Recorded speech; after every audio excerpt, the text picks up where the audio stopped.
फिर से हमारे चैनल पर। अभी 28 फरवरी को आपका एक बहुत बड़ा कार्यक्रम होने जा रहा है, तो उस कार्यक्रम के बारे में कुछ जानकारी आप देने का कष्ट करें। शर्मा जी, हम लोग सोशल सेक्टर से ताल्लुक रखते हैं और सामाजिक कार्य में एक सबसे बड़ा महत्वपूर्ण शिक्षा का जो है प्रचार और प्रसार भी है। जी बिल्कुल। और ये इस चीज को लेकर के हमने सबसे पहले जो है वो टच किया था 1972-73 में, आज से 50-51 साल पहले। तो उस समय आपने कैसे और क्या शुरू किया था? देखिए, हम स्थिति देखी इस पीलीभीत की कि पीलीभीत में जो माइनॉरिटीज के स्कूल जो हुआ करते थे वो मात्र एक स्कूल था, इस्लामिया इंटर कॉलेज, और कोई स्कूल नहीं था। एक लायंस बाल विद्या मंदिर था और एक शिवाजी शिशु निकेतन था। कामरेड शेर सिंह जी उसको चलाते थे। लायंस बाल विद्या मंदिर तो आज भी काफी ऊंचाई पर है। बिल्कुल है। और एसएन कॉलेज भी मैंने तीन नई बिल्डिंग में 3 विद्यालयों के नाम लिए हैं, बाकी सब तो बात के दिए नहीं। तो मैंने ये सोचा कि जब गलियों में देखता था मुस्लिम मोहल्लों में कि वहां पर दोपहरियां जो है वो घर के लोग बच्चों को बाहर निकाल देते थे, एजुकेशन का कोई माहौल नहीं था, drop outs out of school तो बात की देन है। ये तो सन 2006 के बाद में जो है out of school drop outs का काम शुरू हुआ। ब्रिज कोर्सेज का काम जो है जब नेशनल लिटरेसी मिशन बना भारत सरकार का, जी, उसके बाद जो है वो एलिमेंट्री एजुकेशन का जो है डिपार्टमेंट एक बना और इसमें जो है ध्यान दिया गया। ड्रॉप आउट की तो समस्या काफी क्योंकि नहीं कम हुई है, लेकिन देखिए हम जब इसको ड्रॉप आउट्स को देखते हैं तो हिंदुस्तान की जो कुल आबादी है उसको देखते हैं।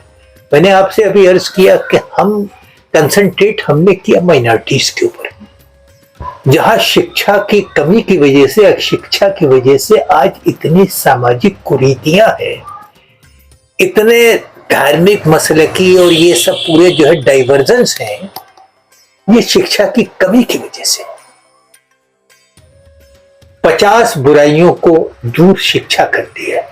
जी बिल्कुल। और उस शिक्षा में भी जो है जो महिलाओं की शिक्षा है, बच्चियों की शिक्षा है, उसके बारे में तो ये कहा जाता है कि अगर एक बच्ची पढ़ती है तो आपकी कई पीढ़ियां पढ़ती हैं, और एक बच्चा अगर पढ़ता है तो वो अपना सिर्फ संवारता है अपने जीवन को। लेकिन इसके बाद भी जो लोग हैं वो बच्चियों की शिक्षा को थोड़ा दोयम दर्जे पे देखते हैं। जितना विश्वास और जितना खर्चा अपने बच्चे की पढ़ाई पे करते हैं, शायद अभी भी एक बहुत बड़ा तबका बच्चों की शिक्षा पे वो फोकस नहीं कर पा रहा है। जी हाँ, बिल्कुल सही कहा।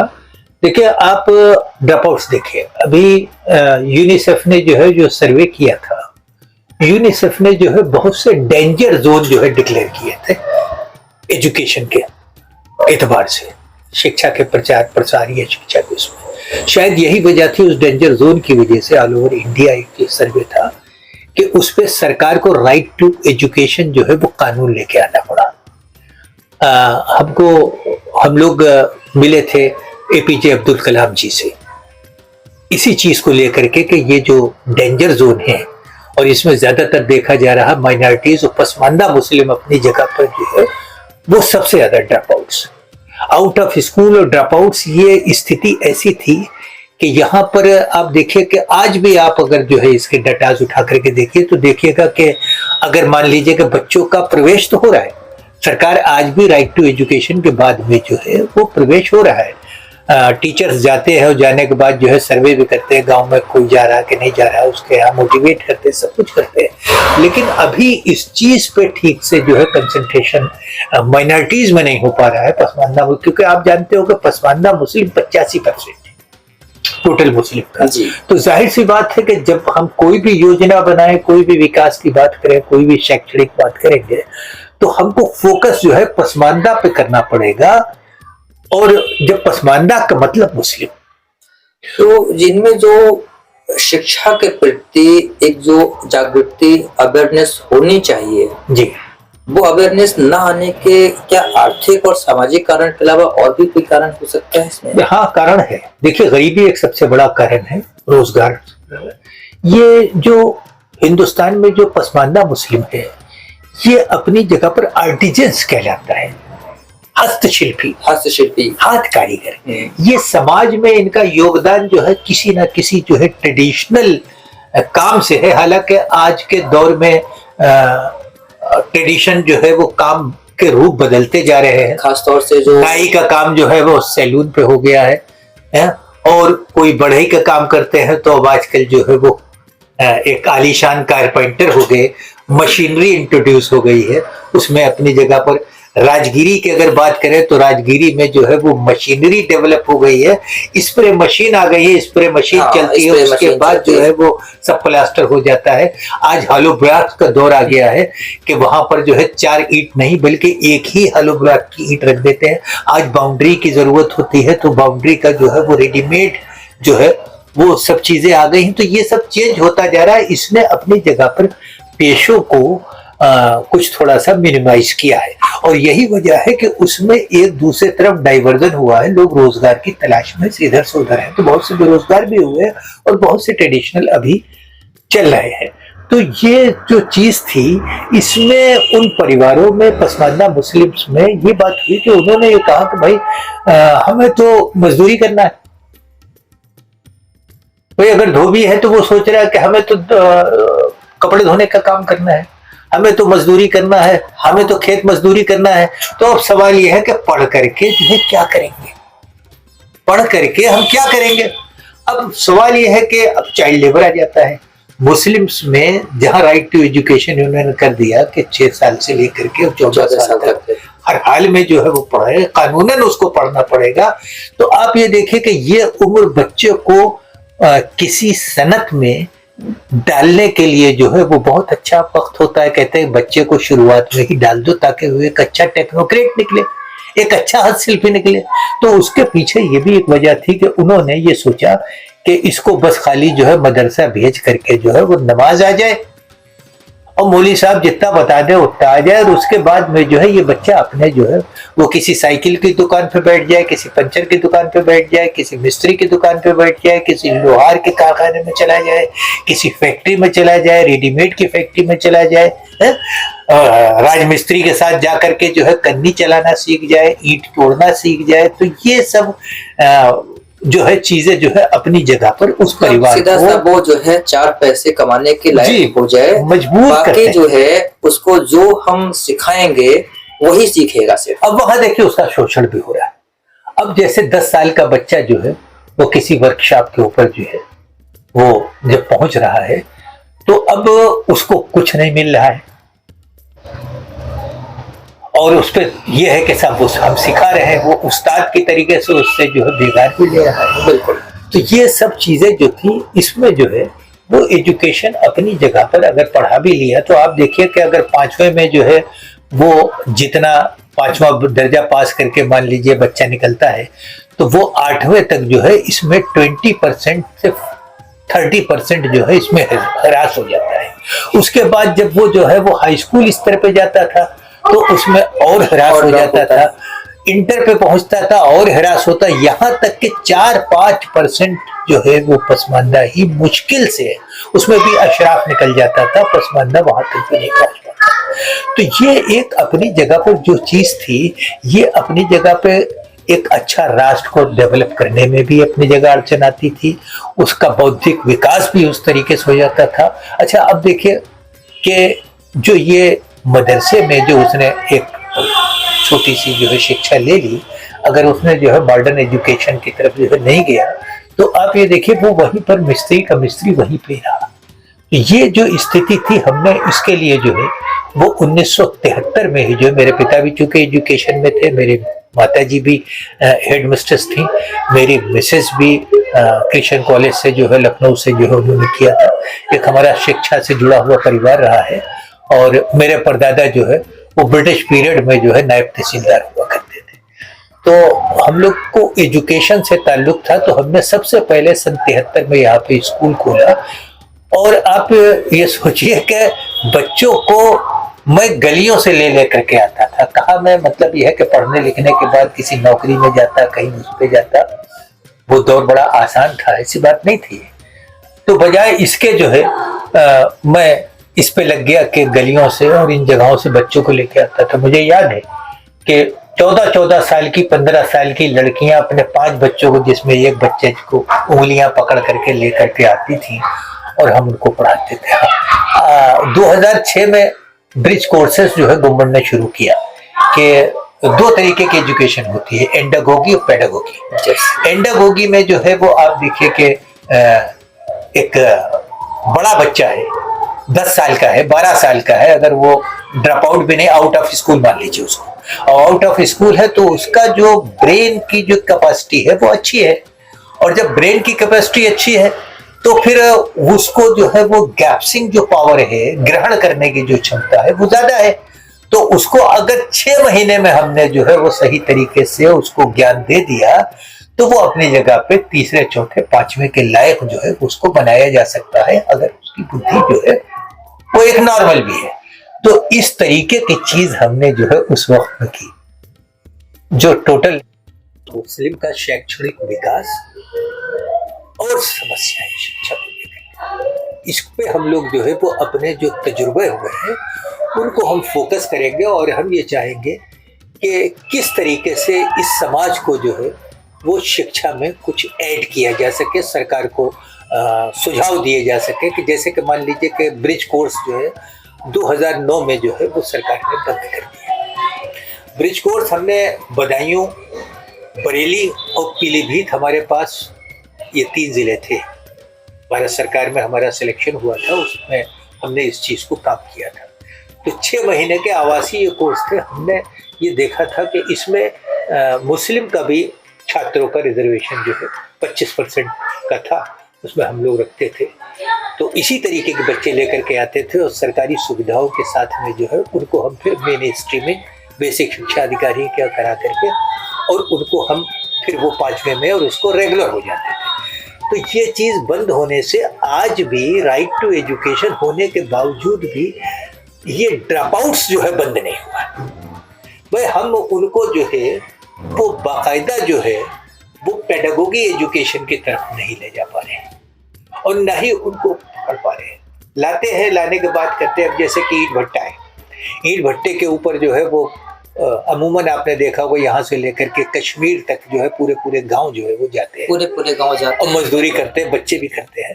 सरकार पहले जो है वो इस तरीके का जो है वो प्लान चलाती थी कि भट्टों के ऊपर हम लोगों का जो है वो एक प्रोग्राम किया था मोबाइल स्कूल का। पर ठीक है, इसमें टोटल लिटरेसी प्रोग्राम में वो एक ऐसा प्रोग्राम था जिसमें कलेक्टर जो है वो सुप्रीम होता था। पूरा आपने देखा होगा लेखपाल से मास्टर से लेकर सभी लोग, लेकिन ये पूरी की पूरी स्कीम अपनी जगह पर फेलियर हो गई। टोटल लिटरेसी नहीं। केरल है, अल्मोड़ा है, या इस तरीके के बहुत से ज़िले ऐसे थे जिन्होंने अपनी जगह 100% लिटरेट हुए, लेकिन ये प्रोग्राम अपनी जगह पर फेल इसलिए हो गया कि उसमें हमारा कार्यक्रम अब होना है नहीं, मॉनिटरिंग हुई वहीं पे, मॉनिटरिंग हुई। मॉनिटरिंग के बाद ये देखा गया कि उसने सवाल ये किए कि 5 बजे जो है वो चारा खंगना है, या हमें खेत पे जाना है, या उसकी दिनचर्या जो है, जो उस परिवार की जिसको हम लिटरेट करने जा रहे हैं, या वो प्रौढ़ है, या मतलब यह है कि ड्रॉप आउट्स है, कुछ है जिसको करना है।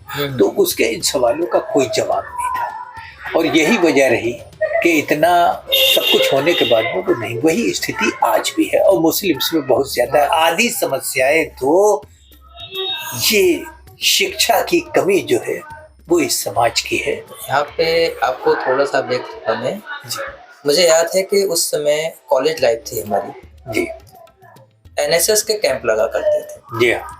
उसके अलावा भी बहुत सारे होते हैं। तो वो कहते हैं सब ये आपको एक बुक कॉपी दे रहे हैं, ये पेंसिलें हैं, इनको लेके आपको अपने मोहल्ले के जो है वो अनपढ़ लोगों को नाम लिखना और जो है साइन करना सिखाना है।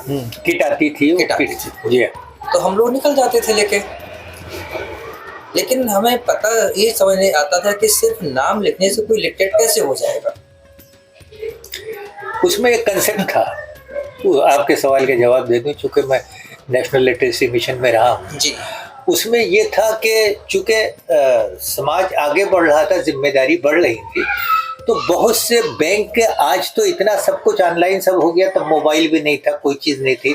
अब आज जो है महिला से, कम पढ़ी लिखी से या अनपढ़ से पूछो नंबर तुम्हारा क्या है, तो फोन का 10 डिजिट का नंबर वो बता देती है। हाँ, 42 13 16 15 36 42 ये करके बता देती है। लेकिन आप उस वक्त अंदाज कीजिए कि उस वक्त की स्थिति ये थी कि कोई नंबर तो छोड़िए, अगर वो उसको अपना उम्र ही पता चल जाए कि कहते हम इधर बोले नहीं कुछ पता नहीं, याद नहीं, तो मतलब यह फागुन थे या ऐसा था ये वैसा था, उम्र याद नहीं, पति का नाम बता नहीं सकते, नहीं बता सकते। तो ये सब उस दौर की ये बातें हैं।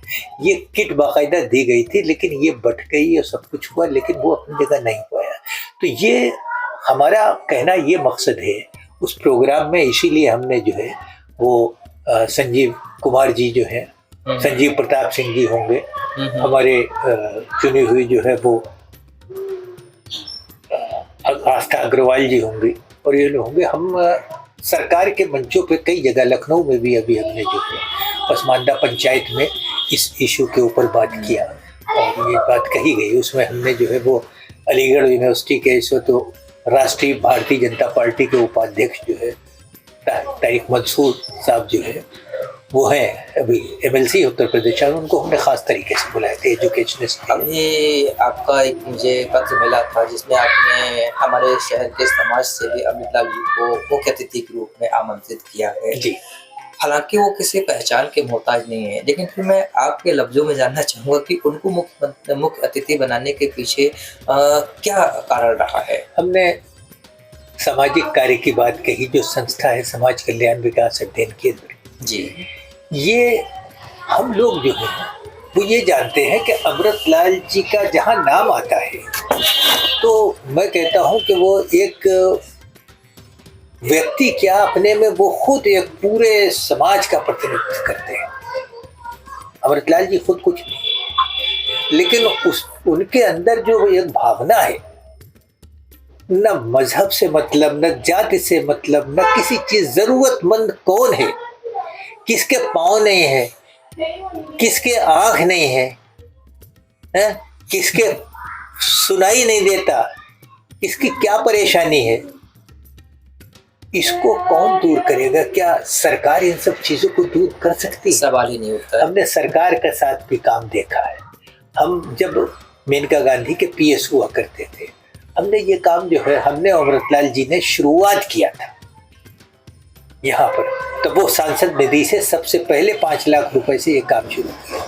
लेकिन हम ये आज देख रहे हैं कि अमृतलाल जी जो है वो इतना, हमारा खुद चाइल्ड लाइन प्रोजेक्ट था, कितने बच्चों का हमने हार्ट का ऑपरेशन कराया। हार्ट का ऑपरेशन 3-3 4-4 लाख जो है रुपया, 5 लाख रुपया खर्च होता है, और बगैर किसी पैसे के जो है वो ये ऑपरेशन जो है वो कराना। और वो बच्चे जब ऑपरेशन करा के आते थे हमारे यहाँ, खुद मतलब यह है कि चाइल्ड लाइन से बाकायदा जो है बच्चे गए, वो एक एक अटैची जो है चॉकलेट लेकर के आते थे। तो ये मानवता के जो काम है, ये अमृतलाल जी किस तरीके से कर रहे हैं, कैसे कर रहे हैं, मैं तो एक जादूगर समझता हूँ इस समाज सेवा का। और हमने तो जब इसकी बात कही ऊपर अपने बड़े ऑर्गेनाइजेशंस में और इन जगहों पर, तो लोगों ने कहा कि भाई ऐसे लोगों को जो है वो तो बाकायदा जो है वो राष्ट्रीय स्तर के ऊपर बड़े पुरस्कार से पुरस्कृत होने चाहिए। तो हमारा ये भी है कि हम तो उसमें भी देख रहे हैं कि किसी तरीके से जो है ऐसी विभूतियों को, आज वो अपनी जगह पर वयोवृद्ध है और एक मैच्योर्ड एज में आ गए हैं, तो हमारा फर्ज बनता है कि ऐसे मनीषियों को, ऐसे समाज सेवियों का, जिनका अपना कुछ नहीं है, जिनको दूसरे की मुस्कुराहट में अपनी मुस्कुराहट नजर आती है, ऐसे लोगों को सम्मानित किया जाए। ये हमारे संस्था के लिए जो है, हमारी संस्था 50 साल से ऊपर की होगी, हमारी उस संस्था को बड़ा गौरवान्वित होगी जब हम उनको जो है सम्मानित करेंगे। ऐसे आपके भावनाओं, आपके कार्यों और आपके उद्देश्यों के मेरी नज़रों में बहुत कद्र है, बहुत सम्मान है, और ईश्वर से प्रार्थना है कि आपके कार्य आगे चलते रहें लंबे समय तक। और अधिक से अधिक लोग आपसे, आपके संस्थानों से, आपके विचारों से प्रेरणा पाएं और आगे बढ़ें। बहुत बहुत धन्यवाद शर्मा जी।